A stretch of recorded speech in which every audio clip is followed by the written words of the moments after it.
Textiles have a long history of being used for political discourse and protest. Lorraine Woodruff-Long is a self-taught and now award-winning quilt artist who is continuing that tradition today by creating exciting and powerful work on political and social issues that are important to her. Legendary guest host Kat Camfield talks to Lorraine about her journey from marketing professional to artist and teacher, her inspiration, her use of reclaimed materials, the Forbidden Words project, and her tips for those wanting to dip their toe into protest quilt making. This is the last fresh episode that will be on the feed for a while whilst I take a break for the summer, so do not go anywhere for a couple of minutes because this one is a total gem to leave you on. Welcome to Check Your Thread, the podcast that will help you sew more sustainably. My name's Zoe and I'm obsessed with sewing. I've been blogging about it for over 18 years and I'm the creator and the host of the popular handmade wardrobe challenge, Me Made May. But, like many people, I've become increasingly concerned about the climate and ecological crises, and I'm looking at the way that my lifestyle contributes to them. So in this podcast, I'll be nerding out about making clothes whilst exploring how to minimise the negative impact that it may have. I really hope you'll join me in this journey. Hello, my friend. Are you doing okay? Yes, it is true. This is the last fresh episode for a while. I'm taking the next 2 weeks off from releasing episodes entirely, and then I'll be re-releasing 4 popular episodes from the archives that you might have missed, or you might wish to listen to again. Even I don't know which ones they're going to be just yet, but I promise that they'll be bangers.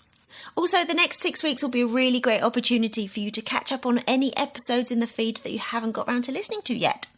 Plus, if you're at all interested in growing your own food, don't forget that I have another podcast called Can I Dig It? That you'll be able to find in whatever listening app you're listening to this one in.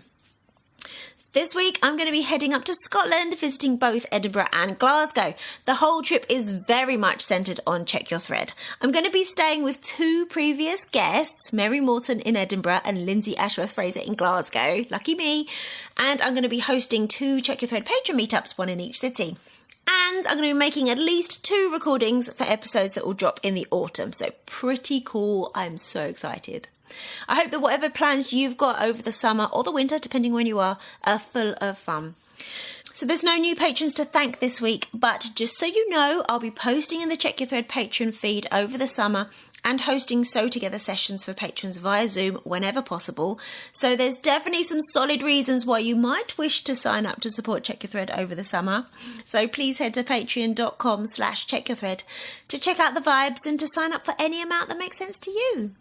Right, so let's talk about what's going to go down in today's episode because there's a tiny content warning. So for the record, I fully back this entire conversation.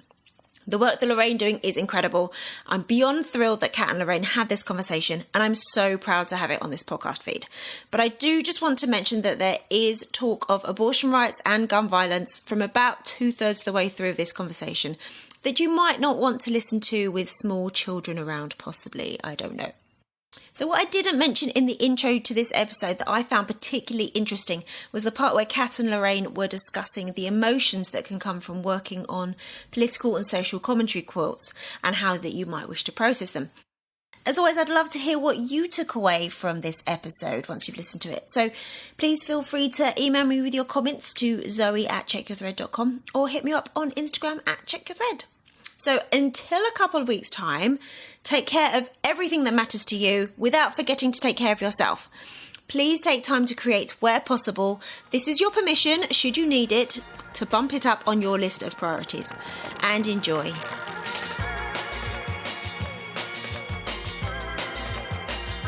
Lorraine, thank you so much for joining us today for the podcast. Well, thanks for having me. Could you start out by telling me who you are, where you are, and what fills your days? Well, I'm Lorraine Woodruff-Long. I live in San Francisco, California. I've been here for 40 years, having grown up in Houston, Texas, and went to University of Texas at Austin. And what fills my days? Well, a couple of things. I, of course, quilt and sew as much as I possibly can. I'm doing that.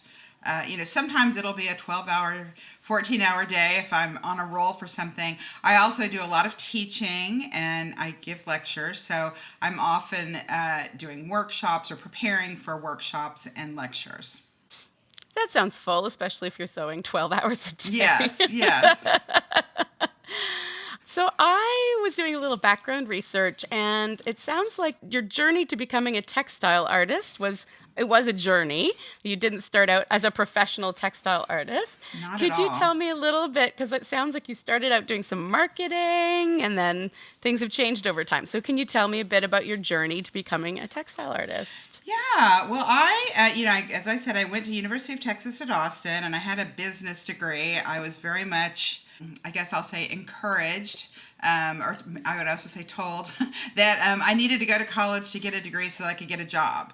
I would have considered myself a musician in those days. I was very serious flute and piccolo player in middle school, high school. I did play in college, but mostly it was like in symphonic band, and I was in the University of Texas Longhorn Marching Band. So I really kind of majored in Longhorn Band. So it was much more fun to do that, and I probably got more leadership and learning, and all my fun experience in college came from that. But I did have a business degree, and when I got out of college, it was a big recession, 1982.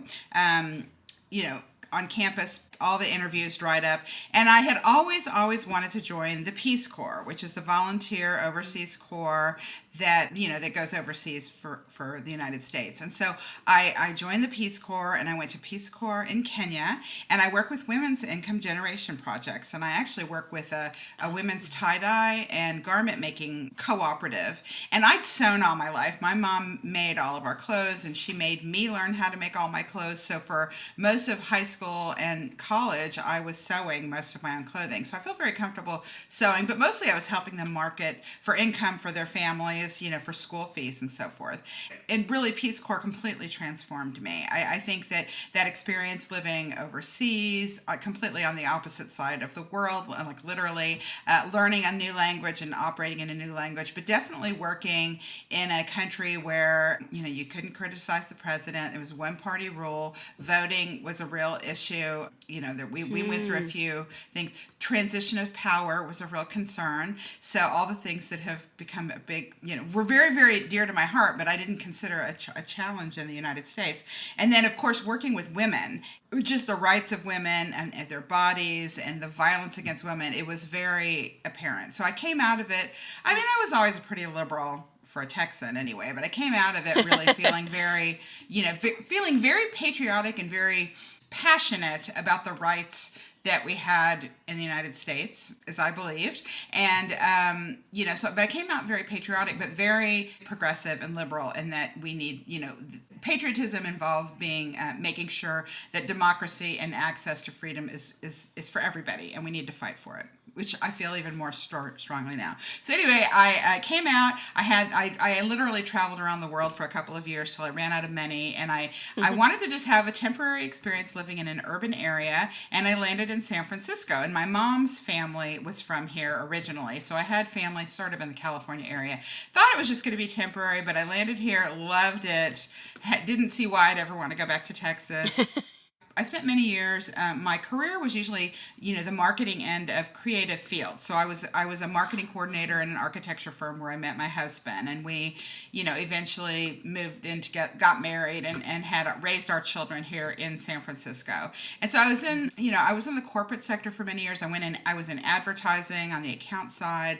At one point, I realized I love what I do. I want to do it for something that matters to me. So I moved into the nonprofit sector, and I was always working with, nonprofits in San Francisco that work with education, children, families, and youth, or the arts for quite a long time. And then I was executive director and a development director. And that's where I was in 2020 when the pandemic hit. I was in the middle of planning a gala and a bunch of events, and of course, those all got canceled.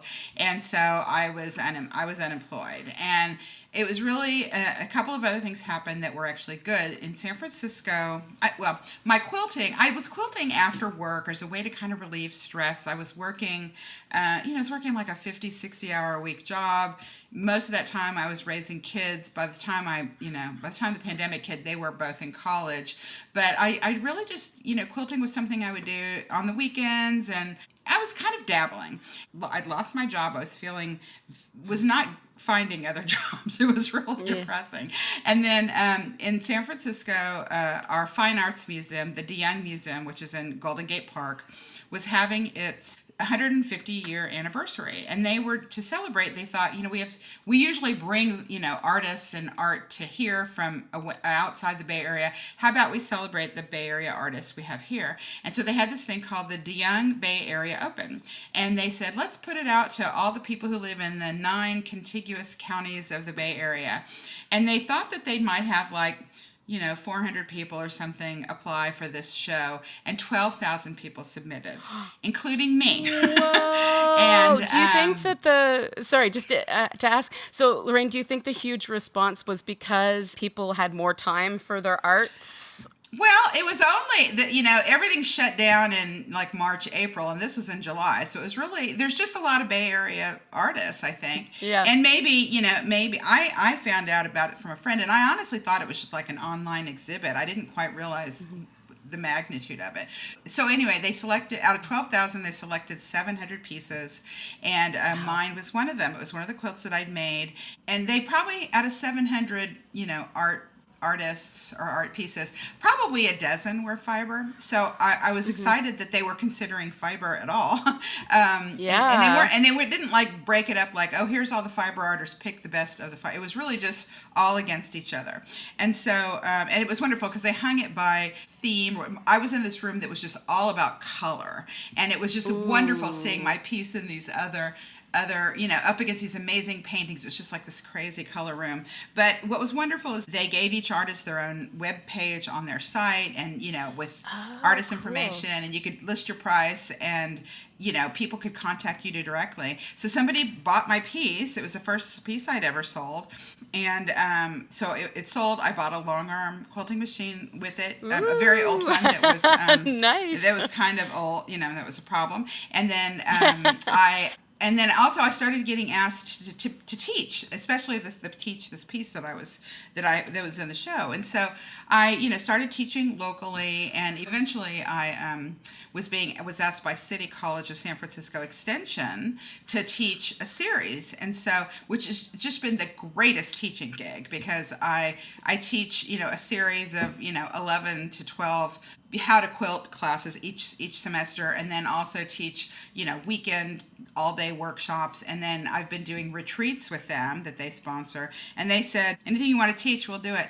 And mostly I just don't have enough time to teach all that much, but I teach a lot with other quilt guilds. I just came back from the most fun week. It was an adult and teen art camp in the Feather River in Quincy, California, part of this Oakland Arts Camp project, and taught quilting outside with all these other artists, and I learned to I'm so gonna ask you some more about that. It sounded amazing. It was so fun. Oh my gosh, it was such a fun time, and the group was really everything was fun about it. So mostly I kind of I've had 3, if you count Peace Corps, 4 phases in my career, and this is the most recent pivot. I'm having more fun doing this. Probably I'm more successful doing this than anything else I've ever done in career-wise, but very fun, and I'm very grateful that I've been able to do this. Oh, it sounds like, as horrible as the COVID pandemic has been, it led to some really fantastic stuff for you. Absolutely. I don't think I would be doing this at all. Yeah. So yeah, it worked. Not making what I was making, working a full-time development director job, but much more fun for me. Aw, fun. So when you made that quilt for the exhibit in 2020, what was that quilt like? Was it an improv quilt? What kind of materials were you using at that point? Yeah, this one, I use a lot of different kinds of materials. I use a lot of color. Well, I have 3 groupings of quilts, and I call it polychrome. Polychrome is the improvisational, a lot of color, a lot of contrast. I kind of am generally making it up as I go. Usually solid fabrics. I tend to lean to solid fabrics. Then I have repurpose, which is reusing clothing, usually men's shirts, but I do a lot of denim and, repurposing pants and clothing. And then also I have commentary, and that can be made out of a lot of different things, but it's really that's like the Forbidden Words quilt falls into that, but it's really kind of started in 2016-17, kind of as just a way for me to process my feelings about things that matter to me. So those can be made out of a lot of things. And right. so, I'm sorry, what was the question? Oh, Yeah. I was just wondering about that quilt the quilt that you made originally, like that kind of got you like really started and really excited. So it was one of the polychrome. Yeah, it was polychrome. I call it Improv Mosaic 1, 2, 3. It's Okay. probably the most popular class, most requested class workshop for me to teach, and the reason it's called 1, 2, 3 is it is like a mosaic, and so whatever your smallest size block is, maybe you pick your smallest size block to be finished at 2 inches. Your medium size block will be 2 times that, and your large block will be 3 times that. Aha. And then I have this whole layout for how you can put it together, so it fits together like a puzzle, but you can make it bigger or small. Like you can make it blocks 1, 2, 3, or 3, 6, 9, or I've done 5, 10, 15. But I show you how to do this. But the biggest thing that's fun about this technique is I figured out, I used to sit there and make each little block a little log and they're all little log cabins, but I'd make each one, like sew it, get up, press it, whatever, and it would take forever. And I figured out a way to basically chain piece log cabins, to chain piece like 40 to 60 at a time in like an hour, and they can be really loose and in size, and they don't have to be perfect. And you can trim them and make them keep them as the small blocks, or you can build on them to make the medium and large blocks. So I'm actually going down to the Los Angeles Modern Quilt Guild tomorrow to teach it. And what's fun about it is everybody just goes crazy how like you can make so many so quickly. And then it's just what do you want to do? You can keep it, whatever you create in that technique you use. You either make them bigger to your size, or you trim them down, or you build on them. But it's really fun, but very colorful. You don't have to use solids. You can use whatever you want. But people really make it their own, and that's the fun part about what I like to. I teach techniques and not patterns, with really the intention that I really want people to like, hey, take this idea. How do you want to do it? A lot of people have taken the technique of improv mosaic and gotten some good award-winning quilts with just picking a colorway or something. That sounds so joyful. Like, I know I've seen a few of those quilts on your website, but I'm like, ooh, I love the riot of color and the improv shapes, and like, it's just, so fun. And it looks complicated, but when I show people what you're doing and how you get there, they go, oh wow, So I do like that it looks more difficult than it is. Oh, I think your energy must be infectious. I bet your students love taking your classes. Oh, thank you. So you started out doing, I feel weird saying this, more traditional improv quilts in the sense of the materials that you were using, right? Or is that right? Yeah, I've been using clothing almost from the beginning, partly cool. because, my kids were really little. I just started by chopping up their jeans and, shirts and stuff. I mean, I didn't take art classes growing up or anything. So when it comes to quilting, I either kind of, watch things on YouTube or things, but I'm largely self-taught. But one of the ways that I was starting was kind of just learning the traditional techniques, learning traditional blocks, because there's really good, kind of like learning classical music before you move on to improvisational jazz. And I feel like, I really love the traditional stuff, but I don't like just repeating somebody else's quilt. Right. So even from when you were starting out with more traditional quilt patterns or techniques, you were already starting to cut up your kids' clothing. Was that an environmental-led decision, a financial-led decision, a bit of everything? A little bit of everything. I think one of the other things, and again, back to the De Young Museum, which was quite a formative experience on my quilting journey. In 2006, I was kind of looking on, I guess it was Flickr. There was a bunch of early modern quilt groups that I was, blogs and stuff that I would follow. But at the De Young Museum, the Quilts of Gee's Bend came to San Francisco. And that really was, I just looked at that and I thought, this is what I want to do. I was so excited and stimulated by what they were doing. And of course, it was materials they had no choice but to use. It was all they had. And I just love the story behind it. But again, you look at their work and you see it looks like the best of mid-century modern men paintings, but they were doing it well before. And I just loved the movement and the improv. And, you can tell they were just like, this is what I have. What can I do with what I have? And I liked that. Can you back up, Lorraine? Because I'm thinking, I don't know if many of the folks in the UK, particularly, or outside of the States, know about the Gee's Bend quilters. I know I listened to an episode of, what's that awesome textile podcast out of the UK? Oh, it's embarrassing. I can't remember. Anyway, Haptic and Hue? Haptic and Hue. So I learned about them from Haptic and Hue. But can you just talk a little bit about the Gee's Bend quilters? Yeah. The Gee's Bend Quilters are a group, they're descendants of slaves in, I think, an island in Alabama, and a very, historically very poor community. And their quilts were made from what they had. If you look at pictures of their life, especially 75, 80 years ago, to keep warm, they were using newspaper on their walls. I mean, it was really among the poorest communities in our country. And at the time, he was a young guy who kind of, I don't know, I wish I knew more of the story of the guy who sort of, quote unquote, discovered them, but he happened upon them, and he, I was actually just got to go to a Gee's Bend experience a couple months ago, and there was this wonderful, and meet two of the women, and it was really fabulous.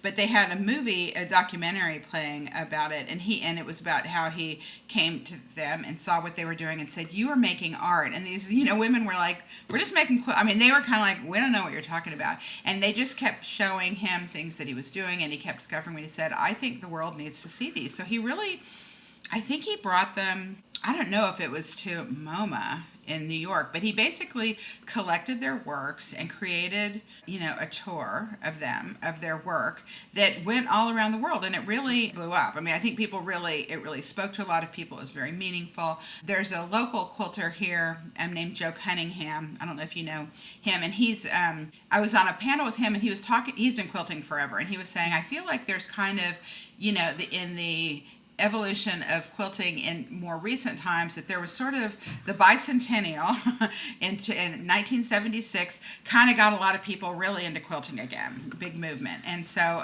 people were kind of doing replications of bicentennial quilts, historic quilts, red, white, and blue. There was kind of a thing using traditional patterns and then he said, there's a whole world of people that are that way, and I feel like I can see who those people are. And then he said the quilts of Gee's Bend kind of hit the world, and then there's a whole different group of people that are into that. And I go, yeah, I guess I fall into that group, that are really into improvisation, repurposed fabrics, don't necessarily want to do a pattern. And so if you don't know about the quilts of Gee's Bend, look them up. If you ever have the opportunity to see one of their shows or their works, I think if you look them up, you might see, okay, I've seen some of this. But I just feel like they really changed a lot of things. They certainly had an impact on me, but I think a lot of people really find their work very meaningful. Yeah. It's really, so that really changed a lot, seeing their work and how improvisational it was, and what they were doing with what they had, and they've gone on, and I'm grateful. They're very grateful to the guy who sort of got them better known or more exposure, well known, yeah. And it was just really wonderful to see the story behind it. So part of the inspiration was the improv techniques, but also the incorporation of old garments and other textiles into your work? Yeah, that you don't have to go out and buy stuff. And actually, really, when you look at at least in the States, if you're traveling around in certain parts of the country, you can go to like a antique mall or something, or reuse shop, and you'll find quilt tops, especially in the middle of the country, all over the place for that are quilt tops that weren't getting finished, and you see all the clothing and so kind of like weird stuff that doesn't necessarily go together. And I like that they didn't go to a fabric shop and do nothing against fabric lines, and I buy them sometimes too. I clearly buy things that aren't repurposed fabrics, but I love figuring out how to use what you have and make it creative. So speaking of incorporating old garments and upcycled and repurposed fabric in your quilts, how do you source that fabric now that you use in your quilts? Do you thrift? Is it using your own personal garments? Do people give you stuff because they now know about you and what you like? Or how does that work? All of the above, for sure. My early quilts, it really was a lot of our family's outgrown clothes. When kids are little, you're just burning through things.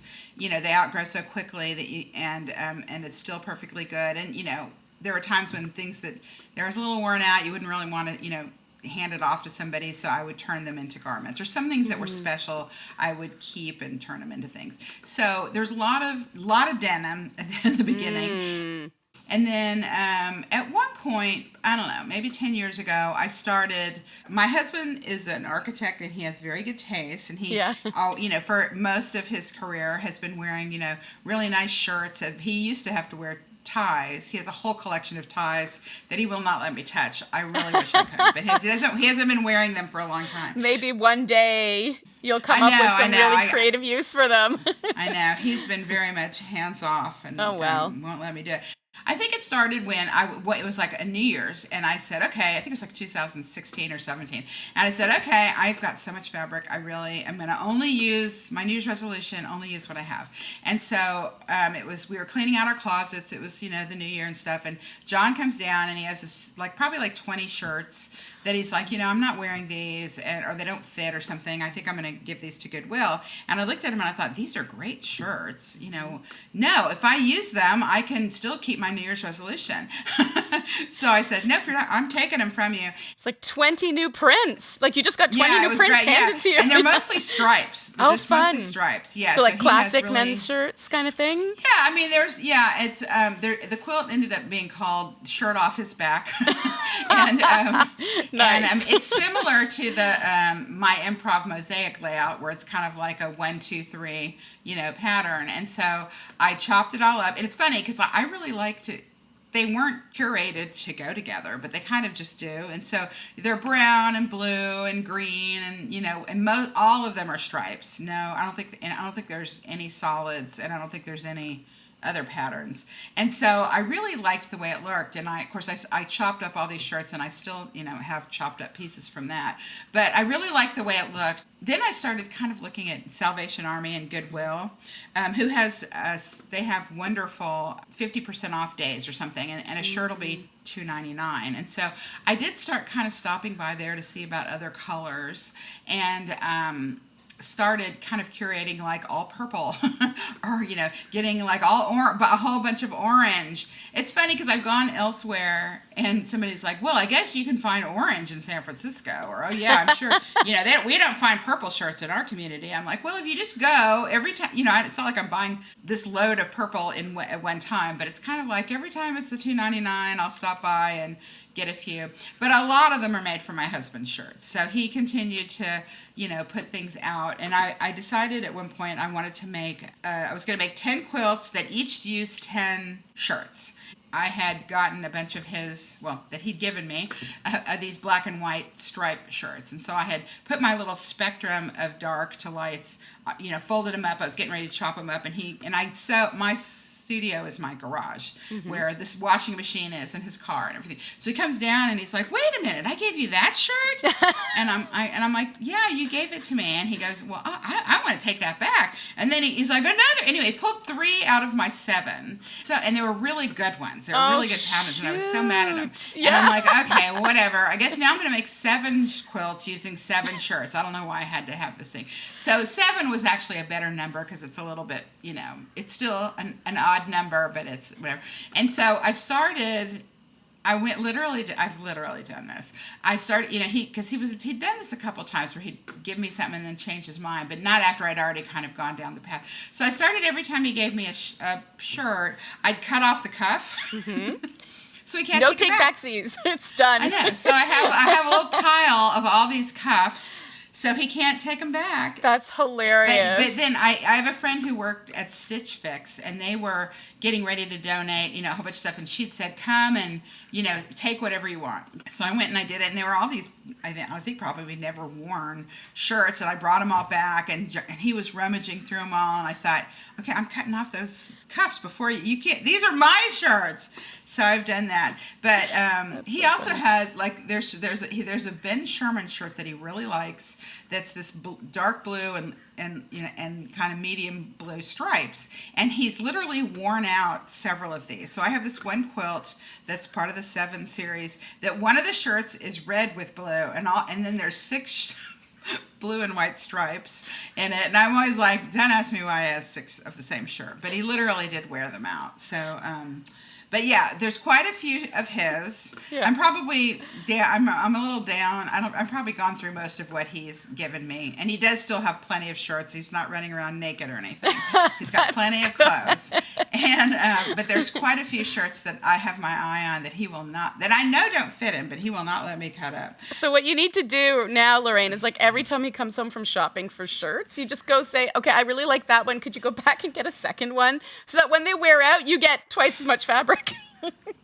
I know. The problem is I have more shirts than I can possibly use. There's a lot of opportunity. I mean, there's also this amazing white elephant sale that the Oakland Museum has once a year. And I'm always thinking, like, okay, I'm not going to go look at shirts. But I went and I looked at the shirts.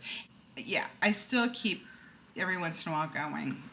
But I could probably be making shirt quilts for the rest of my life and probably wouldn't use up the ones that I have. But I have quite a few sets curated that I'm, my goal is to get them done. But it's such beautiful fabric. It's really nice fabric. It doesn't fade so much, it's high quality and it's really soft. So yeah, I'm in the middle of a couple right now. Beautiful to work with. Is the fabric, do you back it at all? Like I'm wondering, compared to a traditional quilting cotton, is it thick enough, do you find? Yeah. A nice quality shirt is fine. I mean, sometimes you'll see things that are kind of gauzy or something, but those are not usually men's, traditional men's shirting. But I guess it would be technically called shirting fabric. Gotcha.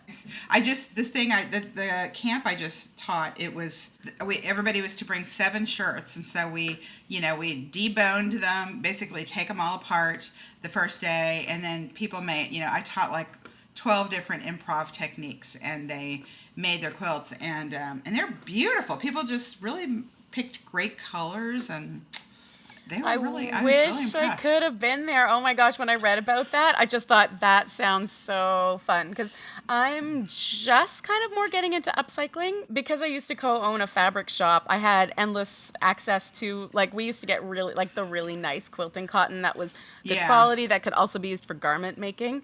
And so I had quite a stash and stuff, but I'm starting to kind of run out of some of that. So I'm personally really inspired by upcycling right now and want to stop buying so much new fabric and really get into that. And it's fun to use pieces so that it's clear that it's a shirt, like use the placket, make sure it's visible, or like have a block and it's clear it's the pocket. I do a lot of denim. I really like just taking denim and cutting it up and leaving the pocket there, or making it very visible that there was a pocket there.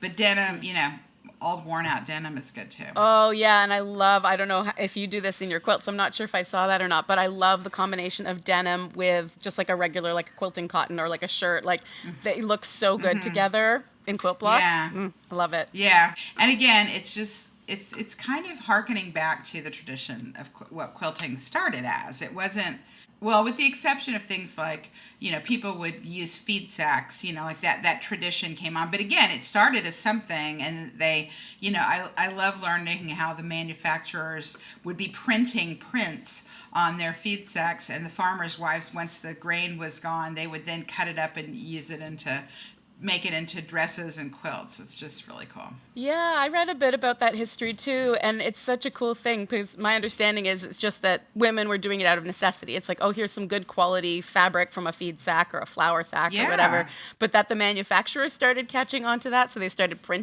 deliberately printing nice prints on the feed sack so that women could then turn it into dresses and shirts and stuff. Such a great idea, like 2 purposes. Like that fabric got a whole new life as something else.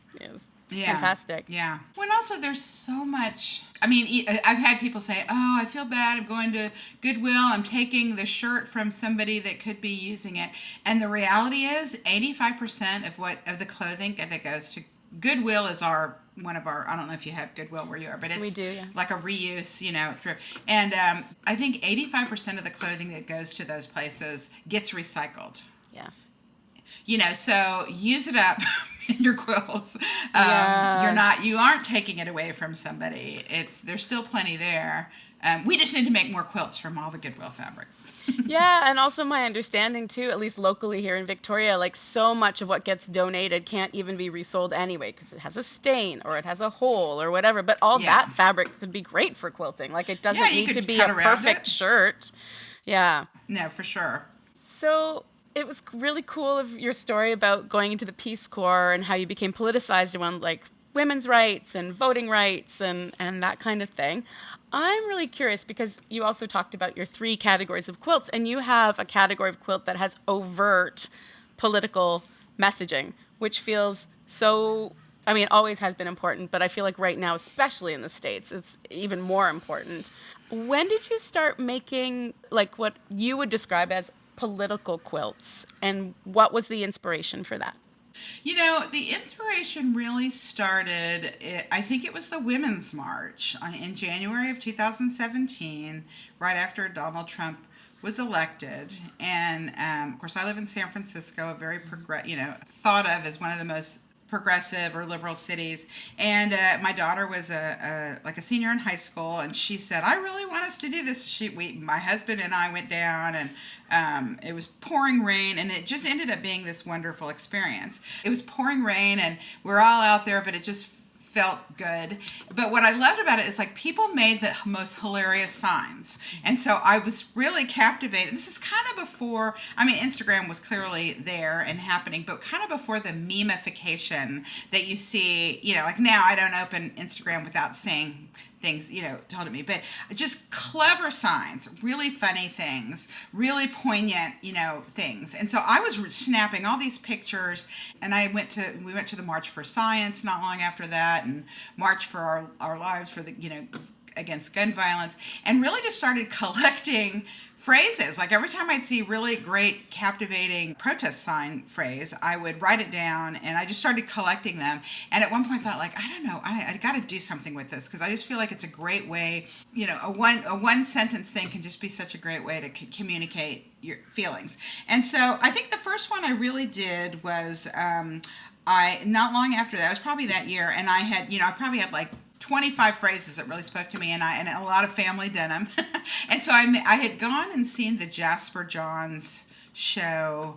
There was an exhibit, and he was a mid-century, kind of contemporary artist, but he did a lot of things out of American flags, but not as a patriotic thing, but kind of just as I liked learning. Like I always wondered, why was he always doing these flags, and they'd be all white or all black, but he liked it as a graphic image that you look at it and no matter what color it is, you know what it is. And I thought that was kind of an interesting idea. But we'd been down to LA and had seen it recently, and I always really liked his work. So I started just making flags, kind of like stylized American flags out of a bunch of our family denim, and then just cutting out letters from phrases that I'd seen at the Women's March. And it was like, I am an American, and no human is illegal, and climate change is not a liberal conspiracy, and, Black Lives Matter. And I think there was 18 phrases on it, and I just made it, just wanted to do it. It was my first time kind of experimenting with cutting out text and putting it on things, and I didn't really know what I was going to do with it. So I made that first one. And I think it was in a couple of shows and stuff. It got some attention. And then around that time, too, had made a quilt it's called Quilt Melt. It's kind of different than a lot of the other things I do. It's black and white. Sorry to interrupt. I love your Quilt Melt quilt. It's the one, if you said, oh, what kind of quilts does Lorraine make? That's the one that's stuck in my brain because it's so freaking brilliant. Yeah, it's amazing. I love I made it a pretty long time ago, like 2017. And I'd always intended that to be part of a series, and I kind of got off in other ways, but I really have other things I wanted to springboard off of that idea. But yeah, the idea is you're looking at like about, 1, 2, 3, 4, 5, maybe 6, 7, black. It's a white with black, very traditional, half square triangle quilt blocks on it. And then you see them kind of melting onto the ground. And it was really, at the time in the news, there was a lot about, the global ice caps melting, and just that, kind of the idea of things that you always expect to be there, and what they're supposed to be looking like, and they're changing and melting into a completely different form. And actually, an artist, I really was inspired by this idea by this artist named Faig Ahmed, and I don't know if he's from Afghanistan. He's from that part of the world, and he takes Persian carpets. When I say Persian carpet, you have an idea of what that looks like. But he takes them, and then they're woven into weird things. But one of them was you see this Persian carpet, and in the middle, it starts looking like it's melting, and then he literally has it, woven as a Persian carpet, but it goes onto the floor, dripping onto the floor. Wow. Which I would like to go do that a lot. I would like to take it farther like he did. But he does all these other things, like it's exploding out, or it's, he does all these crazy things with Persian carpets. But I love the idea of a very traditional art form that what it's supposed to be like, but it's turning into something else. So I'd really love to push that idea more. I just think it's really cool, and I'm excited. The DeYoung just acquired one of his pieces, and I really want to go see it. Is it going to be up on display soon? It's been on display. I think it might be. There was a show. I think I might have missed it, but I'm hoping. I want to go. I want to see if I can get somebody to show it to me. That sounds amazing. Maybe they'll make a little exception for you. We'll see. Yeah. But he's a good one to look up.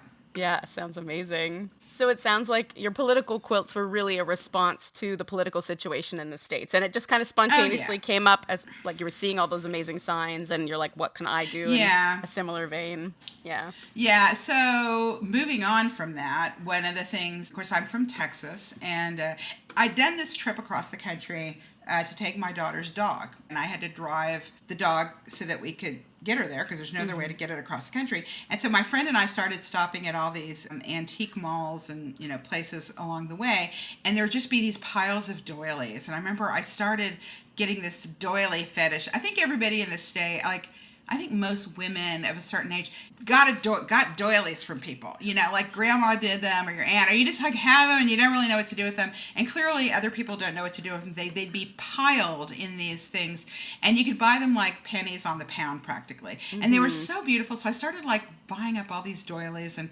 shipped them home, and I didn't know what I was going to do with them. It was kind of crazy.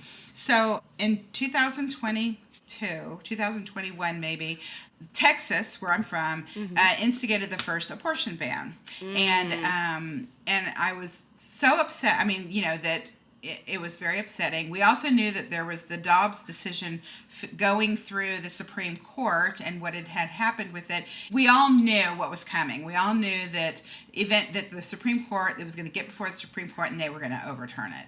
And so I started by making a quilt that looks like the shape of Texas, and more in this pre-row, the image of a wire coat hanger was kind of what was used as an image of, what abortion bans mean. Yep. And so I made a state of Texas that looked like it's a wire hanger.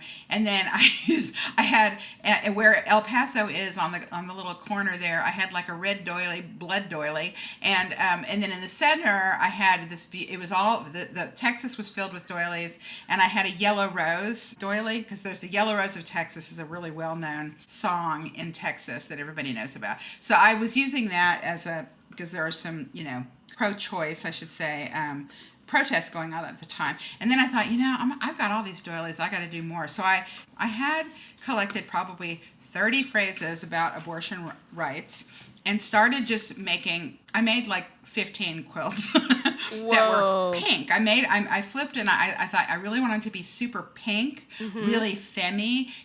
They're surrounded by these beautiful doilies with pretty poignant phrases, and these are all phrases all things other people wrote that I saw on protest signs. The one exception is the first one I made is a quote by Ruth Bader Ginsburg when she was before the Senate to become confirmed as a Supreme Court justice, and it basically has a whole thing about if women can't choose, if the government chooses what to do with their body, they're less than a fully adult human. And so it's a long thing, and it's really, it was the first one, and I started just making all these crazy quilts, just kind of knowing it was going to happen. I mean, because they were all made before that June decision happened, and right when it happened, there were several different shows locally, and there's a gallery where the Forbidden Words quilt is right now, who hung all 15 of them in a show. Oh, wow. And so it was just, they got a lot of attention, but they're phrases like, row, row, row your vote. It's also things like, I wish my uterus shot bullets so the government wouldn't regulate it. or America, where uterus is more heavily regulated than a gun. Yeah. And then there's this one that says, like, thou shalt not regulate a uterus or ovaries unless you have them. And it's like fallopians 24/7 or something. I don't know, just kind of, and these are all phrases that I'd collected. And so I just put them on. And if I knew where the source was, I would, like, sometimes they might be, repeated from a poem or something. I would definitely do them. But I made about 15 of them. And then I have another, couple. Then I moved on to other issues, but they got a lot of attention. And people give me doilies. I have so many doilies. I really need to figure out something else to do with the doilies now. But yeah, no, everybody gives me doilies. Like I literally got a whole bin of doilies from this woman whose mother passed, and I got to make something with them. So got a lot of doilies. I don't want them all to be abortion rights quilts, but I could. Yeah, maybe there's another like women's issue that somehow the doilies. Oh, there's plenty of issues. Yeah, I know. Yeah, there's nothing to stop. But then I also 3 years late after the DeYoung opened, the first one that I was in, the DeYoung they were going to do it every 3 years, which was kind of a lot, frequent, but they did it again. I think they're going to space it out now. But anyway, they did it 3 years later, and I really wanted to see, can I get in some again? And so I did one that wasn't about words. I also love data visualization. Oh yeah. And quilts are wonderful, 2D ways to talk about things. And actually, it started with my son, who had just gotten his first job. He was a data analyst and was doing a lot of research on data visualization and, on sites for how you can, communicate data. And he showed me this thing. It was basically, 100 and something years of climate change data on an oblong thing. And he goes, Mom, this looks so much like a quilt. You should do something like this. And I thought, this is such a great idea. So I looked into it, and I found that she'd gotten the data from this climate scientist in the UK who was purposefully trying to give data to, frustrated that, they keep talking about it's going to change this many degrees, and it just kind of doesn't mean it goes in one ear out the other. I think there's been an issue that a lot of scientists haven't been doing a very good job of communicating so that we could better do it. So he was getting frustrated with this. Right. And he said, I'm going to make this data available and really encourage artists to use it to make things, to communicate it. So my quilt is called You're Getting Warmer, Rising Global Temperatures 1850 to 2022, and it's using his data. I contacted him, and he gave me the data set, but I also wanted it by month. To make it 12 times harder and 12 times more pieces. So each piece is, finishes at 1/2 inch by 3 inch, and that's by month. So if you look at it on the left, you'll see it's 1850, January at the top, December all the way at the bottom, and it's very blue, and it's global. It's average global temperature. So you can see as you go towards the right, as you're facing it, it's getting redder and redder and redder into 2022. And it's, January 2022 at the top and December 2022 at the bottom. And you can see how quickly it's getting red. And so that got into the DeYoung Open the second time, which is very exciting. And it's been seen a lot. It's gone to the Houston International Show. It seems like every year at Earth Day, somebody's doing a show, and it was just at a show in Santa Cruz, California. And I think it's just something that sometimes you're not expecting to see these kinds of messages in a quilt. And that's kind of what I like about it is they're constructed really well. I really want them to look very, very good and can be constructed well, and so that there's no criticism of that. But also, it's really important. Well, except the opinions and like the abortion ones are things other people wrote, and I just put them on. I'm not that clever, and I adopt them because they spoke to me. And a lot of the other ones, I really try to make sure that it's factual. I've done another one that's also text, and it's about gun violence, and it says that, and again, it is also from a protest march sign, and it says the number of holes in this quilt are the number that can be shot by an assault rifle and the time it takes to read this. And there's 42 holes that have been embroidered and cut out all around this quilt. Wow. And the quilt, it takes about 10 seconds to read it, and so it's 42, I guess, rounds in 10 seconds. And so again, that's what I saw on the protest sign that I took a picture of. And so I fact checked it with an assault rifle magazine. Wow. Okay. I mean, that's a low end of what would be happening in 10 seconds. And so I made Wow. another one that says, the only thing stopping a bad guy with a gun is a Congress with a spine. And I just kind of went a little crazy, and there's like 92 holes in that one. And again, I fact checked it, and there was a terrible mass murder of people in Las Vegas when this guy they don't know what he was doing, but he gets up in a hotel and he's shooting down at a music festival, and took 7 seconds to read that, and 92 rounds, and that's what he was doing in that time, and when you look at it, you think you don't have a chance. I mean, if in 7 seconds he was doing that, and he was spraying it all over. Wow. Yeah, I think people are kind of shocked when they see it. Although the number of holes quilt was at QuiltCon, and it ends in North Carolina. It was really interesting because it was in the applique, because it had applique letters on it, and so I was kind of standing back and I really was curious what people's reaction would be. And for the most part, the reaction to me was good when they're just gut. It is it kind of hits you in the gut. And that's the point. But also, you're imagining that's what it is. You can see that if you're standing there and that was happening, what would happen to you? So, I'm not for everybody.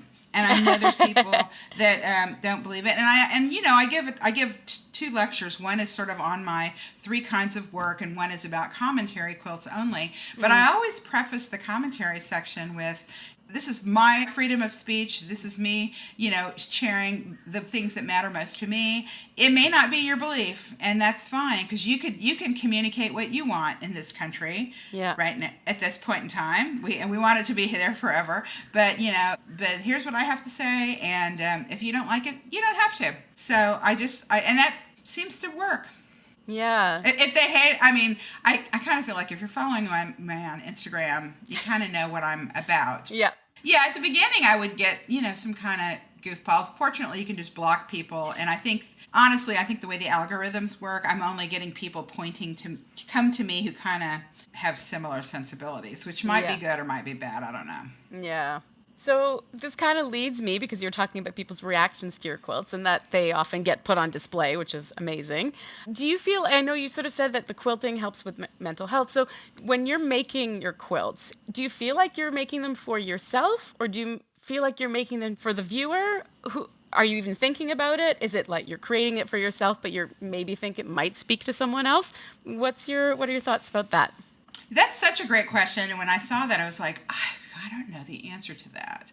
I will say I had wanted to make some kind of commentary quilts for a long time. And especially at the beginning of this president, I think I felt like, okay, it takes you, minimum, it's like 40 hours to make a quilt. And that's if you're like, hustling really fast. And I remember feeling like, oh God, I just don't know if I can stew in my own bile that long to make something. So I kind of avoided things for a long time, especially harsher things. And then I just kind of felt like, I got to push through it and see what it feels like. So I kind of am past that. So I don't feel like I'm stewing in my own bile. And in a way, I kind of feel like it's kind of a release. And so I guess I am thinking about what will people's reaction be.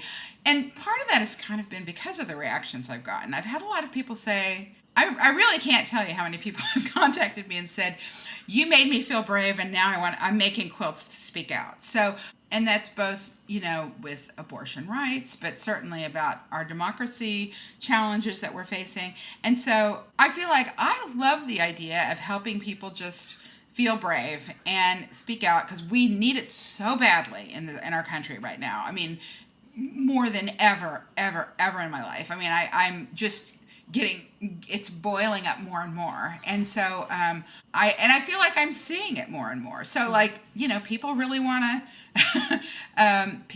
to speak out. And that's kind of how the Forbidden Words project came about. I was teaching my very first how to make text on Textiles. It was the first time I'd done my own Zoom class, and my friend Trisha, who does these for her job, says, "Oh, I'll help you I'll be the person managing the Zoom for you." And so it was the first, I think it was the week after the very first No Kings March.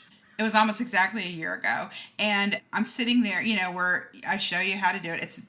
It's not technical or hard or anything, but I'm showing people what to do. And then there's kind of the point in the, workshop where people are sitting there cutting out their letters and stuff. And I said, well, what are you interested in using your letters for? Because sometimes I've been in workshops and it's like, well, I want to make a pillow for my granddaughter, or, I'm making a banner for somebody's wedding or something.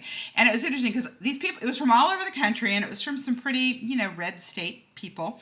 And everyone said, I want to make protest signs. Oh, wow. And I was like, oh. And it was like 25 people. And I was like, oh, okay. And I'm like, well, okay, so I guess I can talk a little bit more about what I think about stuff. And so I think I showed them my protest sign from the No Kings March because I used text. And so as we're sitting there, kind of talking, and I was asking, like, what's it like in your community? And what was, you went to No Kings, what was it like? And so I started saying, I've seen this thing. I saw it in the New York Times that, a list of like 200 words that were being banned and scrubbed from government websites. And I really want to do something with it, but it's so many words, and I don't know how to do it. And then all the people, people on this Zoom call goes like, oh, if you do something, I want to do it. I want to do it. You should do it. You should organize it. And I was sitting here thinking like, oh God, how do I do that? And then I'm like, okay, this is really giving me something to think about. And so we got off the call and Trisha Hickey said, oh my God, Lorraine, we have to do this. We've got to figure it out. I'm going to help you. Let's sit down and figure out how we do this. And so we sat down like, okay, what would it look like? How are we going to do it? And so she's a fabulous, it's just so great when you find a great partner to work on a project with. And so our skills work really well together. And also she's got skills that just, she can just organize things. So anyway, we put together, she found that PEN America is a big, I think it's called Freedom to Write is what their motto is. But basically they do a lot, they're doing a lot of the pushing back on school book bans and library book bans here in the States. And also they really do a lot to defend journalists all over the world. And they have a very prestigious group of people that have been on their board and that they've honored. And it's like Salman Rushdie used to be president, and they're out of New York. And so we'd seen an article that they had, and this person had identified 380, I think at the time it was 372 words and phrases that were being scrubbed. And so we wrote them and said, can we refer to this and do this project? And they said, yes, we're delighted to be, we'd love for our stuff to be used this way. So we organized it, did a sign up genius. I put it on my newsletter. I think in August, I announced it in my on a Friday night. I announced it in my newsletter. Here's what we're doing. If you want to participate, go here and sign up. I put it on Instagram. And I thought, okay, we thought, let's give everybody all fall. Let's like do your words and send them to us by January. And we did this on a Friday night in August, and on Sunday all the words were taken. Whoa! In less than 48 hours, it was gone. And I thought I'm going to be spending 4 months begging people to do this. Oops. And so and then we had this huge waiting list of people like, I wanted to participate. So we mostly spent the next couple of months just managing a wait list. We really wanted to have people from every state in the United States and District of Columbia. And we also had a lot of people. We had people from Canada and Mexico and the UK and Germany and Slovenia. And so we mostly were like trying to make sure we didn't, because I could have done this all with just my friends in San Francisco, Yeah. And, but we really wanted it to be more widespread. And so it was. And so we I put together a video tutorial for how to take apart. All the blocks are black and white text using Fusible and sewing them down with this technique that I use. And then we wanted people to use shirts. And we said, just use medium and light colored shirting. And I showed people how to debone a shirt. And most words fit on like a sleeve. And then we said, if you have any fabric left over, send it to us. And we started getting them within 2 weeks. And the other amazing thing about it is people would send us their words, and then, and it would be on a bigger piece because we'd be trimming it down. And then they'd tell us, we'd get these notes like, this is such a therapeutic project. Like, thank you so much for doing this. I feel so honored to be part of it. And the responses we got to it were amazing. But a lot of it too was somebody had done 3 words that were science related.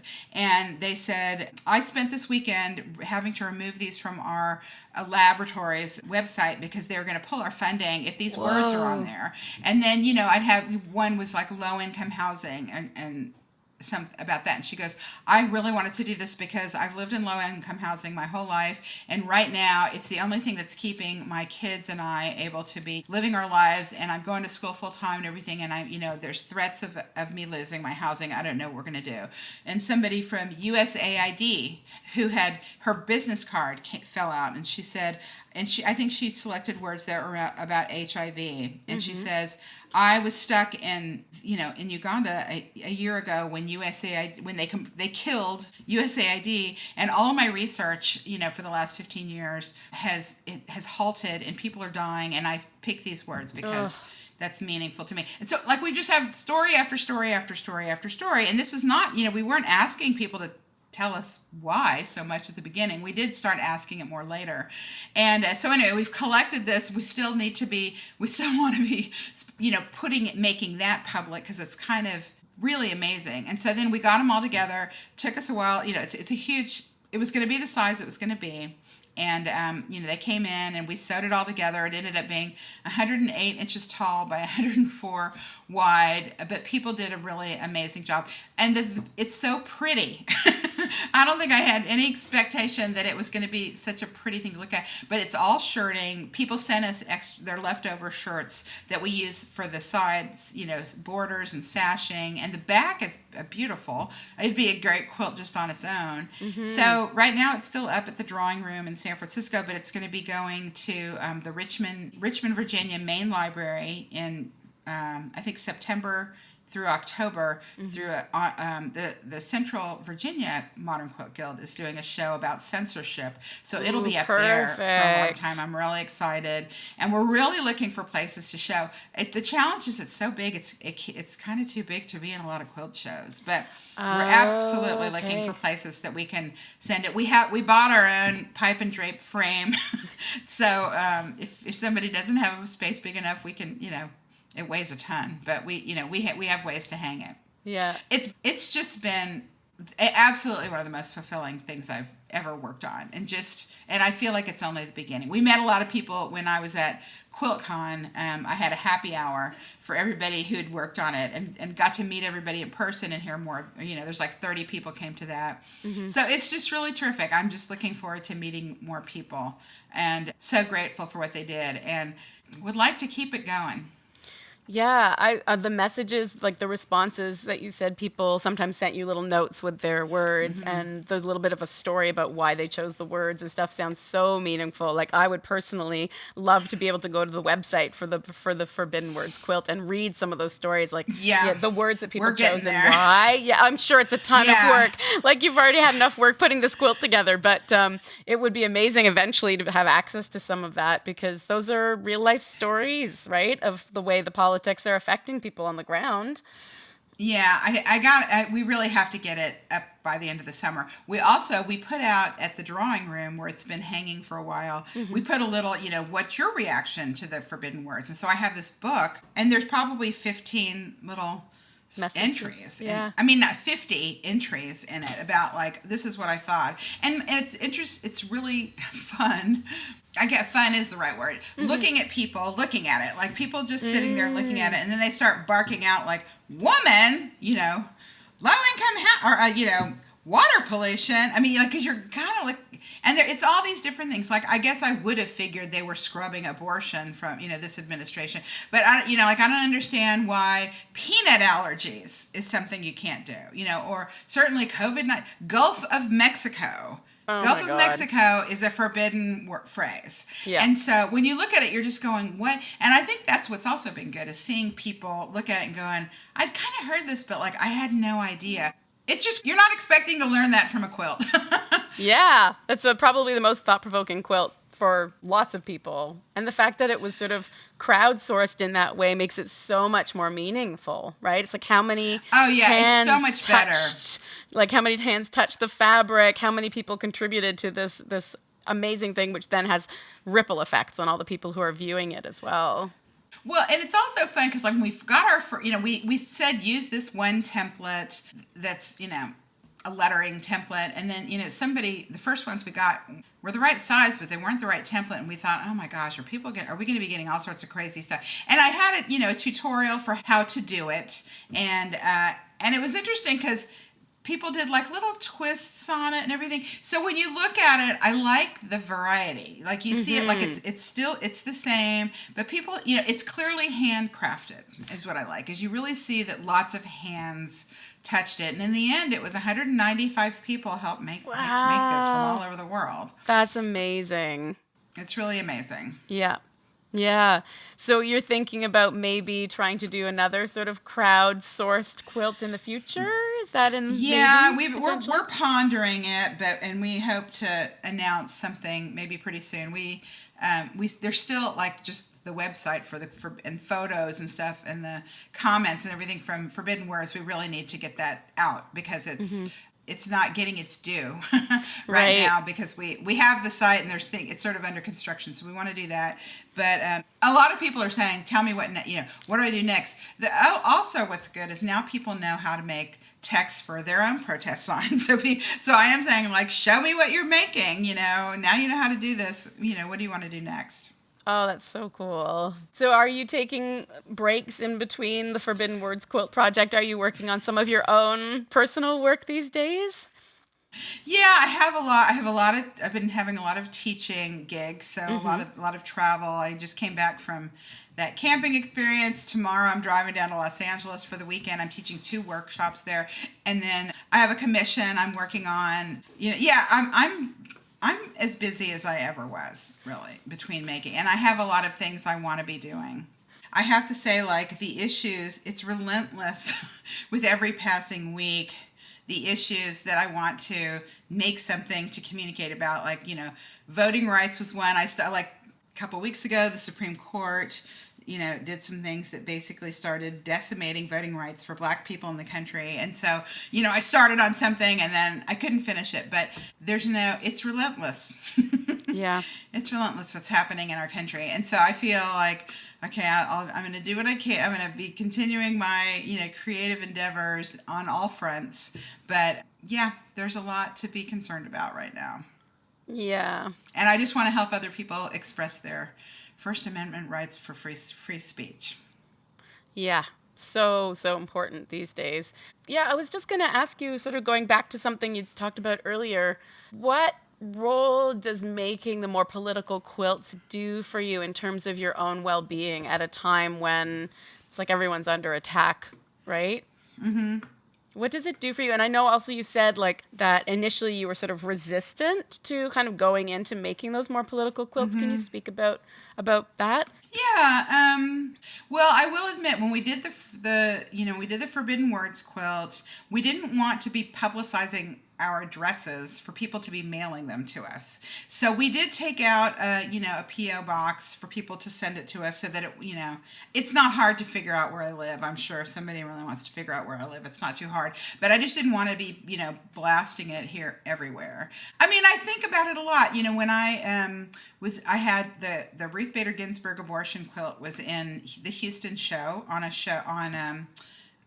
exhibit on Textiles, and I was really excited it was there. And it was the day before, or I guess it was the weekend before the 2024 election. And again, I grew up in Houston. Houston is actually it's very diverse, and it's a lot more liberal city. I mean, the cities are pretty liberal, but still it's much more conservative than where I live. And so I took a jeans jacket and I made one of my pink quilted doily things and put row, row, row your vote on the back of my jacket that I'm walking around feeling all brave, walking around in Houston, with my row, row, row your vote. And what was interesting is, I'm sure I was getting stink eye from some people at the show. I didn't see them because my back was to them, but I can't tell you how many people came up to me, and they were mostly older women than me, and would come up and like whisper and say, "Thank you so much for what you're doing." And, I'm so glad that you're doing this. Like, I'm kind of stunned. And so I feel like there's a lot of people sort of in the closet about issues. And I think especially women, and especially women from the South, I think are feeling kind of, and women of a certain generation. I was certainly raised like, you're not supposed to speak out, be ladylike, blah, blah, blah. And I think in some ways, I just felt like, okay, I didn't feel like I was being all that brave. I'm just running to a quilt conference, walking around with my stuff. But I just felt like people come up to me all the time and just say, I'm so glad you're doing this. Thank you so much for doing it. Or I follow you on Instagram. You know, you really are making me feel like I want to be speaking out. So I feel like in my little way, you know, I'm not going to overblow what I'm doing, but I just kind of feel like, you know, you can speak out and not, you know, I was kind of raised that you're supposed to be ladylike and you're not supposed to be too awful about it, and I feel like I don't know if I am, but I feel like you can just I just put it up there and there it is, and I feel like if people ask, I'll tell people what my beliefs are, but it's just kind of a good, I don't know, I found quilts to be a pretty good way to get people if they just stop and think, and if it's not what they're expecting to see that day. Which is awesome, because I think we all need to be sometimes shaken a little bit out of the, you know, woken up a little bit. Yeah, and it doesn't change, you know, I don't know that I'm not changing the world, but one of the things in advertising that I did learn when I was in it is that, you know, the reason you see ads repeat all the time, right, is because, you know, like the first time you see it, the second time you might remember parts of it, and the third time you might remember enough that you absorb it. And so there's always like the power of three when you know, when you were doing TV or radio advertising. And I guess I just feel like I'd like to think that some of my quilts are one of the three, to just get you to stop and think about it. And it's the old, you know, advertising rule of thumb. Yeah. The more, the better. So that leads nicely to my next question is because you talk to students all the time, and obviously your students have responded to like the forbidden words, quilts, and so on. But what advice would you give to people who want to start making, I'm thinking SOA specifically, who want to start making what I would call more political things, whether that's quilting, garment making? What advice would you give them in terms of getting started? Well, I think, you know, I guess start with an issue that matters to you. And there's plenty to choose from. My problem is there's so many, I don't know what I'm going to do, you know. Right. I think just start with an issue that matters to you and just, you know, start small, make a little banner. What I'm really seeing a lot of people do who take my, you know, the text classes, they just make a little thing and they're sticking it in their window. So I see a lot of my friends who've done it here in San Francisco, and and Trisha is a good example, who did the forbidden words with me. She has all these things in her windows that she's made that, you know, that are what she believes. And so I just feel like start somewhere. And again, quilts make really wonderful protest signs, and there's a lot of opportunity to be, you know, there's no King's Marches. I think there's going to be a lot more of these things in the future, and I just kind of say get started. Like, don't be afraid, or even just do it for yourself. It doesn't even mean you have to make it and, you know, put it out there to the world. Maybe just start and have it hanging on your bulletin board so that you can at home feel like you did something until you feel confident, or, you know, that you feel comfortable enough, I should say, you know, to share with others. That's brilliant. Yeah. But there is something just about doing it. And I think that's what I really learned from the Forbidden Words Project is, again, people saying like, I'm doing this kind of in secret because my father-in-law will see it and flip out, you know. And so just that, like, it's like, it was an underground project for some people, for heaven's sake. Wow. But they felt so good, like, I contributed to this and I did a part of it and I'm really proud of it.